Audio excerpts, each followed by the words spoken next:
the Rohingya of Myanmar. They have been targeted for destruction. Le procès contre le Myanmar, ex-Birmanie, s'est ouvert ce lundi. Le pays est accusé de génocide envers la communauté musulmane Rohingya entre 2016 et 2017. C'est la Gambie qui a saisi la Cour internationale de justice à La Haye, estimant que la Birmanie a violé à plusieurs reprises la Convention des Nations Unies de 1948 sur le génocide. La Cour internationale de justice est l'un des organes judiciaires principaux de l'ONU chargé de régler les différends juridiques entre États. Elle ne juge pas les individus mais les États et ne peut être saisie que par des pays ayant reconnu sa compétence, ce qui est automatiquement le cas pour les 193 pays membres de l'ONU. La Gambie avait déposé sa plainte en novembre 2019 pour violation de la Convention des Nations Unies de 1948 sur le génocide, en raison des opérations militaires menées entre 2016 et 2017 dans l'état de Rakhine, à l'ouest de la Birmanie, contre la communauté musulmane Rohingya.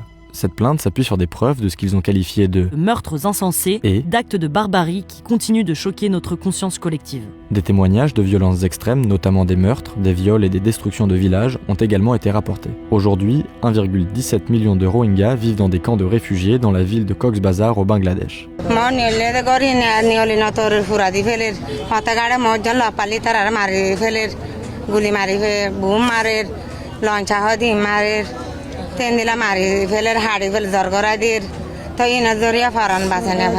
Lors du dépôt de plainte en 2019, Aung San Suu Kyi, alors chef du gouvernement birman, avait défendu son pays en estimant que la répression menée par l'armée visait à réprimer l'insurrection des Rohingyas après une série d'attaques qui avaient coûté la vie à une douzaine de membres des forces de sécurité. Please bear in mind this complex situation and the challenge to sovereignty and security in our country when you are assessing the intent of those who attempted to deal with the rebellion. Surely, under the circumstances, genocidal intent cannot be the only hypothesis.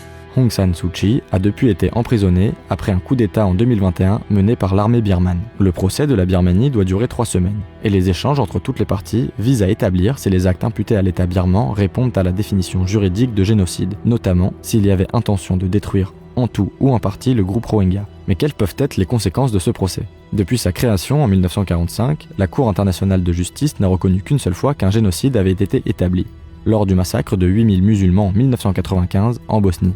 L'institution n'a cependant aucun moyen de contraindre les États. Une autre plainte pour génocide est en cours d'examen à la CIJ. En décembre 2023, l'Afrique du Sud a déposé une plainte contre Israël qu'elle accuse de génocide à l'encontre de la population palestinienne de Gaza.